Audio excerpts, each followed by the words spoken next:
Hello everyone. तो चलिए अब हम नेक्स्ट टॉपिक की तरफ मूव करते हैं, that is what physical properties of water. हम पढ़ रहे हैं वाटर अ प्रीशियस रिसोर्सेज, और इसमें हम आपको बता देने वाले हैं अब कि कैसे आखिर फिजिकल प्रॉपर्टीज के बारे में हम यहाँ पे जानेंगे, है ना। तो क्या क्या होते हैं आखिर फिजिकल प्रॉपर्टीज, चलिए वन बाय वन समझते हैं। तो सबसे इंटरेस्टिंग बात अगर आप सुनोगे तो बहुत मजा आएगा आपको कि वाटर की जो प्रॉपर्टीज होती है, आप सोचिए वाटर क्या करता है। वाटर आग बुझाने का काम करता है ना। वाटर में कौन कौन रहते हैं, वाटर में ऑक्सीजन रहता है ना, O2 गैस रहता है, और यहाँ पे हम क्या कह सकते हैं कि हाइड्रोजन गैस रहता है। यही दोनों मिलकर के तो बनता है, समझ रहे हो। लेकिन इनकी बिहेवियर बिल्कुल अलग अलग है। देखिए कैसे बिहेवियर है। वाटर का काम है कि ये फायर एक्सटिंग्विशर होता है। क्या कहते हैं इसको, फायर एक्सटिंग्विशर।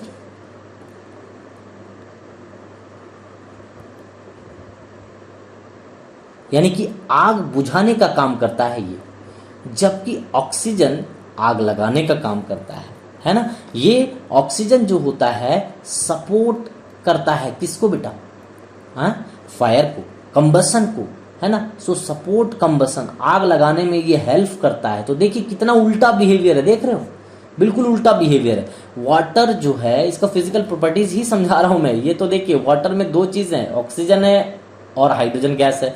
अगर इंडिपेंडेंट इसको इलेक्ट्रोलिसिस करा के अगर इस तरीके से देखो तो ऑक्सीजन का बेटा अलग प्रॉपर्टीज होता है, जबकि हाइड्रोजन की प्रॉपर्टीज होती है कि यह बर्न करके पॉप साउंड देता है। जब यह बर्न करता है, बर्न्स विथ पॉप साउंड, है ना, पुट पुट पुट ऐसे आवाज आएगा। देखते हो जैसे बबल्स कैसे फूटते हैं, आप पानी में देखते हो बबल्स रहता है, बबल्स कैसे फूटते हैं, आवाज करता है ना थोड़ा थोड़ा।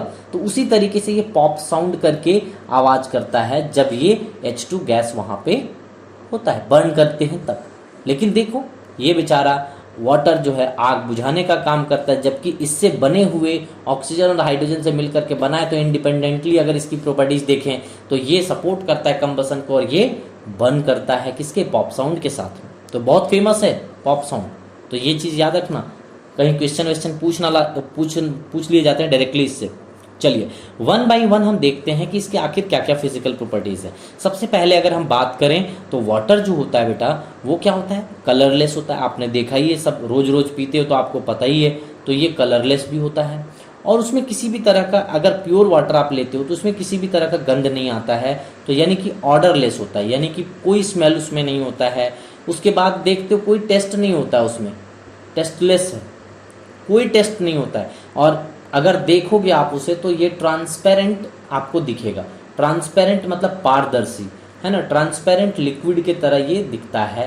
तो एक आर पार दिख जाता है लिक्विड में, है ना। वाटर का ये कुछ प्रॉपर्टीज होता है बेटा। ये चीज प्रॉपर्टीज को आप एक बार जरूर देख लें, ठीक है। कभी भी प्रॉपर्टीज पूछे जा सकते हैं, है ना। अच्छा, अगर हम बात करें तो ये एग्जिस्ट जो करता है, वाटर जो एग्जिस्ट करता है वो तीन फॉर्म में करता है। मैंने पहले ही बता रखा है, सॉलिड, लिक्विड एंड गैस में। ये तीन फॉर्म में ये एग्जिस्ट करता है, राइट, है ना। जैसे सॉलिड में हमने आपको बता रखा था किसमें, आइस के फॉर्म में, लिक्विड में वाटर के फॉर्म में हमने बता रखा था, गैस में हमने वाटर वेपर के फॉर्म में बता रखा था, है ना। तो ये सब चीज एग्जाम्पल्स हमने दे रखा था आपको। थर्ड की बात कर लेते हैं, आइए। तो थर्ड एग्जाम्पल में देखें तो हम बात करते हैं, बोलते हैं कि वाटर की जो बॉइलिंग पॉइंट होती है ना, वाटर की WH2O, सो वाटर की अगर बॉइलिंग पॉइंट की अगर हम बात करें तो ये 100 डिग्री सेल्सियस होता है। आप सभी को पता है ना, 100 डिग्री सेल्सियस होता है। अगर इसको आप मर्क्यूरी के फॉर्म में लिखें तो आप लिख सकते हो, इसी को 100 डिग्री सेल्सियस को लिख सकते हो 760 mm, है ना, ऑफ मर्क्यूरी। Hg के फॉर्म में भी बहुत जगह लिखा जाता है। तो ये आप ऐसे लिख सकते हो, है ना। ये 1 एटमॉस्फेरिक प्रेशर में, यानी कि ये 100 डिग्री सेल्सियस जो होता है बेटा, वाटर की बॉइलिंग पॉइंट जो होती है वो 100 डिग्री सेल्सियस में एटमॉस्फेरिक, यानी कि 1 atm प्रेशर में। 1 atm को आप ऐसे लिख सकते हैं 760 mm of Hg। So 1 atm pressure में, इतना प्रेशर में, एटमॉस्फेरिक प्रेशर में ये 100 डिग्री सेल्सियस इसकी बॉइलिंग पॉइंट होती है। तो ये चीज़ आपको दिमाग में रखना है। लेकिन क्या होता है कि जैसे प्रेशर पर डिपेंडेंट होता है, इसीलिए मैंने यहाँ पे प्रेशर वर्ड यूज़ किया है कि 1 atm प्रेशर, ये प्रेशर है जो एटमॉस्फेयर में जो आप रह रहे हो उसमें 1 atm प्रेशर लगता है, यानी कि उसी को हम अदर फॉर्म में कहें तो 760 mm ऑफ Hg लगता है, ठीक है, वो प्रेशर आपको लग रहा होता है। तो अगर हम बात करें ये प्रेशर पे डिपेंडेंट है, यानी कि कैसे सर प्रेशर पे किस तरीके से डिपेंडेंट है, थोड़ा सा ये बताइए। तो प्रेशर पे कुछ इस तरीके से डिपेंडेंट है कि अगर आप देखिए कि प्रेशर अगर आप इंक्रीज करते हैं, है ना, प्रेशर अगर आप इंक्रीज करते हैं, जहां पे ज़्यादा प्रेशर होता है, तो हाई प्रेशर में अगर हम बात करें तो इसकी बॉइलिंग पॉइंट इंक्रीज करती है, बॉइलिंग पॉइंट इंक्रीज करती है। सो ज़्यादा प्रेशर ज़्यादा बॉइलिंग पॉइंट, है ना। At high pressure boiling point will be increases, but whereas at low pressure boiling point क्या करेगा बेटा, बोलो, डिक्रीज करेगा।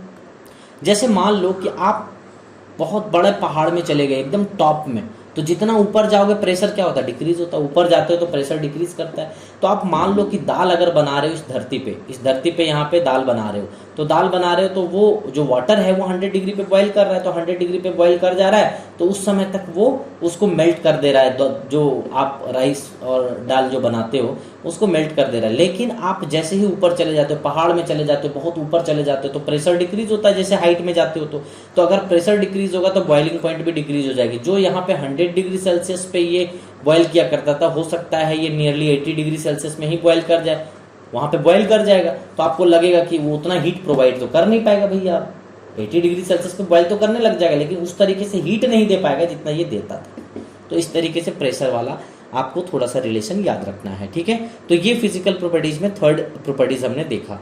नेक्स्ट प्रॉपर्टीज की बात कर लेते हैं, आइए नेक्स्ट फोर्थ प्रॉपर्टीज की बात करते हैं कि उसी की फ्रीजिंग की बात कर ले, कि वाटर जो फ्रीज करता है, H2O की फ्रीजिंग की बात कर लेते हैं।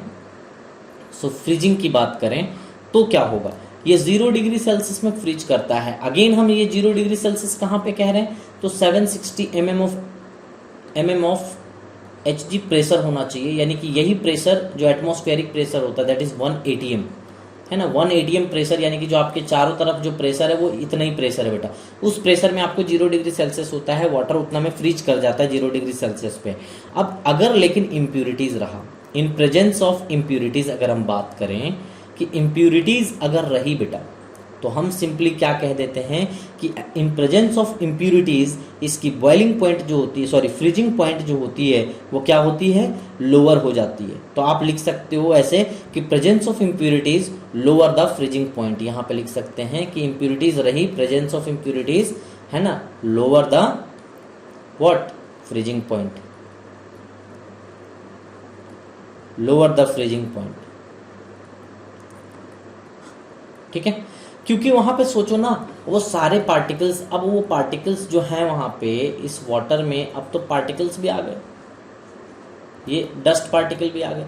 तो जो पहले वाटर को सिर्फ फ्रीज करने के लिए यहाँ पे वर्क में लिया जाता था 0 डिग्री में, अब उस इम्प्यूरिटीज को भी हीट एब्जॉर्ब हो जाएगा, कुछ वो हीट जो देते थे आप, ठीक है, या फिर जो एनर्जी वहां पे निकलेगा वो ये यूज भी करेगा, कौन, इम्प्यूरिटीज। तो इम्प्यूरिटीज यहाँ पे डिस्टर्ब कर रहा है एक तरीके से, तो यहाँ पे आप क्या कहते हैं कि लोअरिंग द फ्रीजिंग पॉइंट हो जाता है इम्प्यूरिटीज के प्रेजेंस में। तो ये आपको कुछ प्रॉपर्टीज समझ में आ जाने चाहिए। तो फिफ्थ नंबर प्रॉपर्टीज अगर हम देखें तो हम कह सकते हैं कि ये जो प्योर वाटर की अगर हम बात करें, अगर हम प्योर H2O की बात करें, तो ये bad conductor of electricity and heat होता है। बैड कंडक्टर ऑफ हीट का भी बैड कंडक्टर है, एंड किसका बोले बेटा, bad conductor of heat and electricity, दोनों की, हीट एंड इलेक्ट्रिसिटी, इन दोनों की हम बात करते हैं। तो प्योर वाटर ऐसा होता है, प्योर वाटर में बेटा बिल्कुल भी कोई आयंस नहीं होते हैं, जिसके कारण आप करंट इलेक्ट्रिसिटी कंडक्ट नहीं करा सकते, मतलब इलेक्ट्रिसिटी कंडक्ट नहीं कर सकता वहाँ पे। Ions are the responsible for the electricity, तो आयंस तो इसमें रहेगा ही नहीं, क्योंकि प्योर कैसे बनाया जाता है, वेपोराइज करके, पूरी तरीके से वेपोराइज कर दो। जो देखते हो जो स्लाइन चढ़ता है आपके बॉडी में, कभी कभी तबीयत खराब हो जाती है तो स्लाइन जो चढ़ता है दैट इज प्योर वाटर। तो वहाँ पे जो प्योर वाटर होता है वो आपके बॉडी में चढ़ाया जाता है। तो डिस्टिल्ड वाटर जो होता है ना, वो कभी भी, यानी कि प्योर वाटर जो होता है वो कभी भी उसमें आयंस नहीं होते, कोई इंप्यूरिटीज नहीं होती है, तो उसमें वो जो बैड कंडक्टर ऑफ हीट होता है, यहाँ पे कोई करंट वरंट नहीं मारेगा, है ना, हीट का भी बैड कंडक्टर होता है, इसका भी, इलेक्ट्रिसिटी का भी। तो ये चीज़ है आपको यहाँ पे समझ में आया होगा। नेक्स्ट प्रॉपर्टीज़ की बात कर लेते हैं, प्रॉपर्टीज़ नंबर 6, है ना। तो यहाँ पे हम कहते हैं कि डेंसिटी जो होती है, इसकी मैं रीज़न दूंगा आपको कि 4 डिग्री सेल्सियस पे, 4 डिग्री सेल्सियस पे जो डेंसिटी ऑफ वाटर होती है, डेंसिटी ऑफ वाटर जो होती है बेटा, वो बिल्कुल अलग होती है। वो क्या होती है? मैक्सिमम, मैक्सिमम यानी कि मैक्सिमम होती है, वो कितना होती है? 1 ग्राम पर सीसी होती है, 1 ग्राम पर सीसी होती है। लेकिन ये कैसे होता है आगे के लेक्चर में मैं समझाऊंगा। अभी जब एनामेलस बिहेवियर बताऊंगा ना वाटर का, तो वहाँ पे डिटेल में बताऊंगा स्ट्रक्चर बना करके, ठीक है। चलिए हम नेक्स्ट प्रॉपर्टीज़ की बात कर लेते हैं, दैट इज 7th प्रॉपर्टीज़। तो 7th प्रॉपर्टीज़ में हम कह सकते हैं कि वाटर जो होता है, वाटर में बहुत कुछ डिजॉल्व किए जाते हैं, चीनी, है ना, नमक, आपको कितने सारे चीज़, शुगर, सॉल्ट, और भी मेनी थिंग्स, मेनी केमिकल्स आप डिजॉल्व करते हो, like NaOH, KOH, HCl, what ever you want. तो आप बहुत सारे चीज़ इसमें डिजॉल्व कर सकते हो, many things you can dissolve in it, that is why we call it universal solvent. Solvent का मतलब क्या होता है बेटा? देखो यहाँ पे बोलते हैं यूनिवर्सल, यूनिवर्सल सॉल्वेंट। अच्छा, यहाँ 2 टर्मिनोलॉजी आता है बेटा, एक सॉल्यूट आता है और एक सॉल्वेंट आता है, ठीक है, सॉल्वेंट आता है। So what is solute and solvent? Solute का मतलब और सॉल्वेंट का मतलब क्या? देखो लेटर से भी यहाँ पे याद करने का तरीका आसान है। जैसे मान लो कि एक मैंने बना दिया सॉल्यूशन, इस सॉल्यूशन में आपने बना दिया यहाँ पे शुगर डाल दिया, है ना, शुगर, या NaCl डाल लो, NaCl डाल लो, NaCl यहाँ पे है बेटा, NaCl और प्लस वाटर है। आप सोचिए कि यहाँ पे कम अमाउंट में कौन होगा? सॉल्यूशन अगर बनाओगे तो कम अमाउंट में कौन होगा? ऑब्वियसली NaCl होगा, NaCl कम अमाउंट में होगा, है ना। कभी भी आप जूस बनाते हो, लेमन जूस, तो उसमें आप NaCl का एडिशन करते हो तो क्या आप कम ही अमाउंट में ऐड करते हो, तुरंत वो नमकीन हो जाता है। और यहाँ पे जो वाटर होता है, वाटर लार्ज अमाउंट में होता है ना, तो लार्ज अमाउंट में यहाँ पे वाटर होता है। और ये किस में होता है? ये वाटर, और यहाँ पे क्या होता है? ये वाटर हो गया, और यहाँ NaCl जो होता है वो स्मॉल अमाउंट में होता है। तो देखिए बेटा, यहाँ पे बहुत ही सिंपली लॉजिकली याद रख सकते हो क्या, कि स्मॉल अमाउंट यानी कि स्मॉल लेटर। देखो यहाँ पे कितने लेटर्स हैं, 1 2 3 4 5 6, है ना। तो स्मॉल अमाउंट में रहेगा तो सॉल्यूट कह देना, यानी कि यहाँ पे NaCl सॉल्यूट की तरह बिहेव करेगा, और सॉल्वेंट वाटर होगा। क्यों? क्योंकि यहाँ पे देखिए लार्ज अमाउंट में जो भी सॉल्यूशन में मौजूद रहता है उसको हम क्या कहते हैं? सॉल्वेंट। तो सॉल्वेंट 1 2 3 4 5 6 7, तो 7 है, यानी कि लार्ज अमाउंट में है, और लार्ज अमाउंट में जो मौजूद रहता है उसको हम सॉल्वेंट कहते हैं। और यहाँ पे वाटर है। इसी तरीके से ये 6 लेटर है, यहाँ पे 7 लेटर है, तो 6 है, स्मॉल है, तो स्मॉल है तो स्मॉल वाला हमेशा क्या कहलाता है? सॉल्यूट। तो स्मॉल वाला सॉल्यूट, यानी कि NaCl यहाँ पे क्या है? सॉल्यूट है। तो I think solute and solvent समझ में आ गया हो। तो बेटा ये यूनिवर्सल सॉल्वेंट की तरह हम यूज में लेते हैं, किसको? वाटर को। तो इस तरीके से आपने फिजिकल प्रॉपर्टीज यहाँ पे देखा बेटा। अब हम नेक्स्ट प्रॉपर्टीज की तरफ मूव करते हैं, है ना। बहुत इंपॉर्टेंट प्रॉपर्टीज अभी आपको देखने हैं। Next one is chemical properties देख लेते हैं कि वाटर आखिर किससे किससे रिएक्शन करता है। तो वाटर आखिर किससे किससे रिएक्शन करता है बेटा? तो आइए देखते हैं। नेक्स्ट हेडिंग आपका है, क्या है? Chemical what? Properties of water. Chemical properties of water. तो आप देख सकते हैं, अब हम इसके रिएक्शंस देखेंगे कि वाटर आखिर किससे किससे रिएक्शन करके क्या देता है। तो सबसे पहले मैंने अभी आपको थोड़ी देर पहले आपको बताया कि जो प्योर वाटर होता है वो न्यूट्रल होता है, किसी भी तरह का वहाँ पे आयंस वगैरह कुछ भी नहीं होता है, तो न्यूट्रल होता है। तो अगर हम रिएक्शन देखेंगे किसके साथ में? रिएक्शन विथ, अगर हम देखते हैं Rx⁴ में रिएक्शन लिखता हूँ, रिएक्शन विथ अगर लिटमस कराना चाहोगे बेटा, तो आप बोलो क्या कोई चेंज आएगा? नहीं आएगा, नो चेंज। क्यों नहीं चेंज आएगा लिटमस में? क्योंकि प्योर वाटर जो होता है वो न्यूट्रल होता है बेटा। तो प्योर वाटर हम क्या बोलेंगे? बोलो, प्योर वाटर इज न्यूट्रल। तो न्यूट्रल है तो कोई चेंज नहीं आएगा इसमें, बिल्कुल लिटमस में कोई चेंज नहीं आएगा, न्यूट्रल टू लिटमस हो जाएगा। तो लिटमस पेपर में जैसा पेपर था वैसे ही दिखेगा, कोई चेंज नहीं आएगा। और भी हम ढेर सारे रिएक्शन देख सकते हैं बेटा। अगर मेटल के साथ में रिएक्शन कराएंगे तो क्या होगा?